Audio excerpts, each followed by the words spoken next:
through these histories, which were referred to earlier, like 50 years ago, it all started, this international communication. So, let me begin by reminding that the earlier big global power shifts, in my understanding, were first of all decolonization in the 60s, 70s, beginning of 50s actually. But anyhow, that was the one big wave earlier.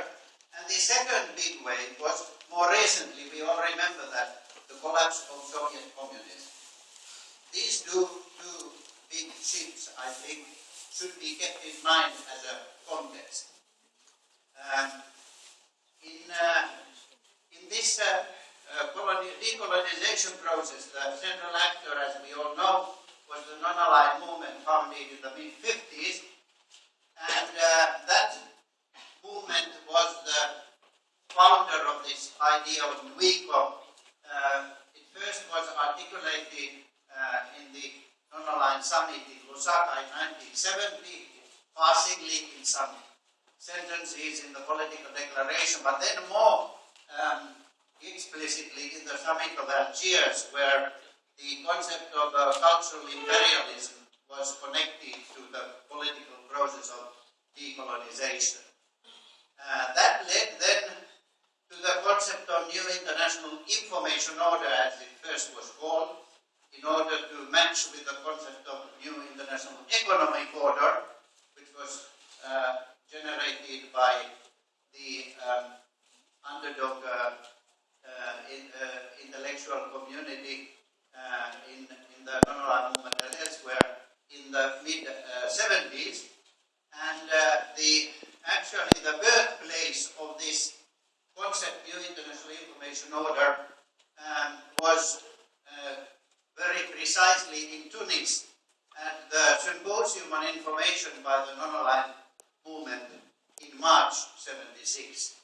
That then led a few months later to a ministerial conference in New Delhi in 76, where the non-aligned pool of news agencies was founded, and a very important declaration was adopted giving the philosophy of the decolonization of information in a more concrete form. And finally, the Colombo Summit in 76 then gave a full-page passage on the New World Information Order, saying that New World Information Order or New International Information Order is as important as the New International Economic Order. So that was the high noon and invention of the time. Now comes a little footnote of personal history. I happened to be there myself in this Tunis symposium representing the government of Finland, which was an invited guest at the non-aligned summit. And here I am greeting Habib Bourguiba, the president of Tunisia, who made a reception for all these about 100 delegates of the non-aligned symposium. Behind him is Mazmoudi, the Minister of Information of Tunisia at that time, who later became an important author even in academic articles on the New Information Order. This was 1976, at the very birthplace of the concept.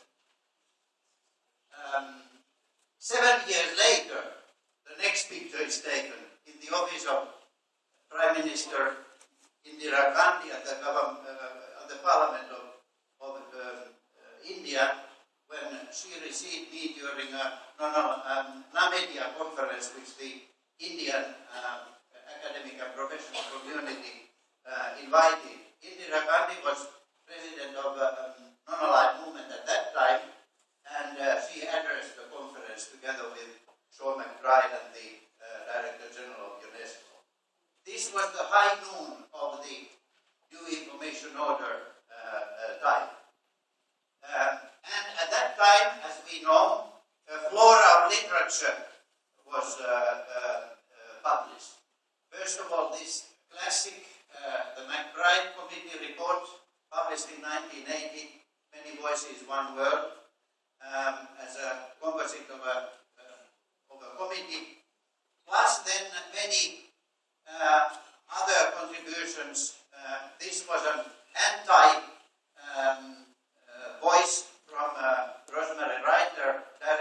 against this new idea, trying to mobilize opposition against this idea from the Western newspaper publishers' side.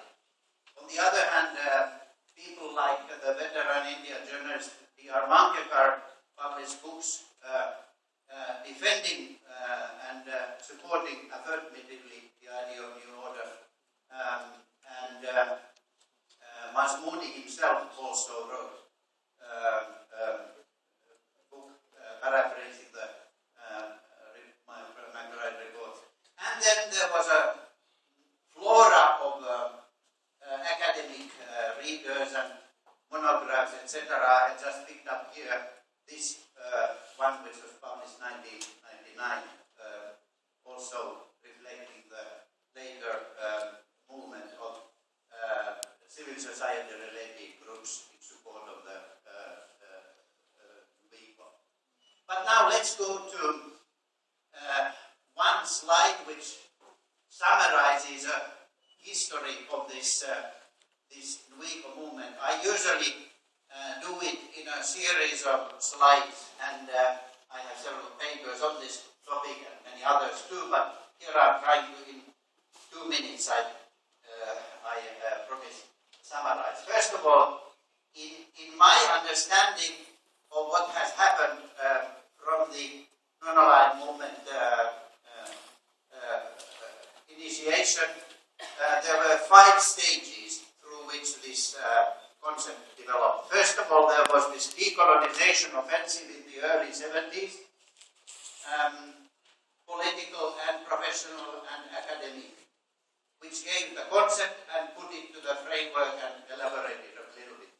Then there was a Western counterattack mobilized or supported by the US, British and other governments from the Western side, but also then heavily supported and really mobilized by Western newspaper publishers around the so-called World Press Freedom Committee. Then, suddenly, in 1978 to 1980, 3 years, there was a kind of truce in information war, whereby UNESCO was given freedom to, or space, to produce the McBride report, and also it gave a mass media declaration, etc.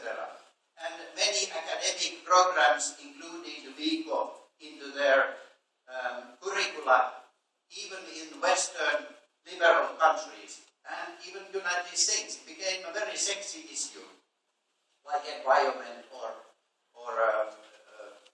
whatever. Then, 1981, right after Reagan came to power in the States and the US reversed its policy of foreign policy of more or less multilateralism to a denial of multilateralism to a more bilateral relations, trying to dictate and maneuver by old divide and rule principle the developing countries. It led into a new offensive against the new order. US and UK left UNESCO. The UNESCO Director General Amadou Ahmad was thrown out after a shame campaign which was totally false, but anyhow successful, and so on. Then finally, when we come to the 90s, the globalization era, when everybody, both professionals, politicians and academics, started to think in terms of globalization paradigm, the NWICO got its latest stage of no longer so big controversy, but also no longer so high up on the agenda. In the overall historical outline, I would say that instead of 5 stages, we can list 4 landmarks. First of all, it was born in the decolonization offensive. It was consolidated in a kind of information war. It was then gone into decline in the 90s under a corporate offensive. And finally, it got a kind of revival in civil society under the globalization era. But I don't claim that it has come back and it is here with us as a real concept. It rather belongs to history. So this, we are now in the session history and structure. So it is proper to talk of NWICO in history. Now, NWICO process, however, seen from the new millennium, as these two younger generation media scholars, ladies, have made the point, it is a significant chapter. Whatever is written on international communication in the history books will have at least a chapter, if not well, at least a paragraph, if not a chapter in the books. Now, what are the lessons? Now I come to the topic. In my paper, which is there, extended summary, I have listed 3. I will now give you 4 in a bit different order. First of all, NWICO was politics rather than communication and media. This is a little bit provocative and sort of simplified thesis, but I'm very firmly behind that. Actually, I first formulated this conclusion already in the mid-90s when I wrote a MA module for the Leicester University master's degree in international communication by correspondence. And this is actually taken from there. Now, the determining factors, namely, were, in my assessment, socioeconomic and geopolitical forces rather than intellectual and moral arguments. People like myself was motivated by intellectual, academic and moral arguments. But looking at the whole totality of the historical evolution, I have to say, I was like a little ant swinging next to a huge lion, which was the political forces and the economic factors. Okay, then one way of crystallizing this is that power mattered more than reason. It's a little bit cynical or sad statement from intellectual, but anyhow. Then, second lesson, NWICO was on debate rather than changing media reality.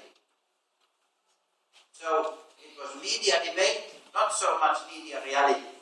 Although there was a lot of talk, but it did not affect much structures and practices in the field. Changes were occurring anyhow. In Latin America, there was global and so on making regional counter flows, etc. And in Asia also, big countries had more to offer. No longer so clear one-way flow and culturally variable.